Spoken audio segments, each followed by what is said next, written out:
প্রতিদিন সকালে মধু নামে একজন দরিদ্র জেলে একটি ভালো ধরার আশায় তার ছোট নৌকাটি প্রশস্ত নদীতে নিয়ে যেতেন, কিন্তু দিনের পর দিন তার জাল খালি ফিরে আসে। গ্রামবাসী তাকে দেখে হেসে উঠল। মধু, হয়তো মাছ তোমাকে ভয় পায়। তারা রসিকতা করেছে।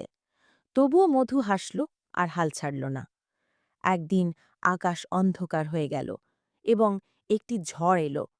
সবাই বাড়িতেই রইল, মাধু ছাড়া। তিনি বললেন, হয়তো আজ আমার সৌভাগ্যের দিন। আর একবার নদীর ধারে গেল। যখন সে তার জাল ছিন্ন ভিন্ন জলে ফেলেছিল এবং ধীরে ধীরে টেনে নিয়েছিল, ভিতরে কিছু চিকচিক করছে। চমকে চোখ মেলে উঠল। বিশাল সোনালি মাছ, এটা সূর্যের মতো চকমক করে। গ্রামবাসীরা জড়ো হল, হতবাক। মধু এটা করেছে, তারা উল্লাস করেছে। মধু নিঃশব্দে হাসল।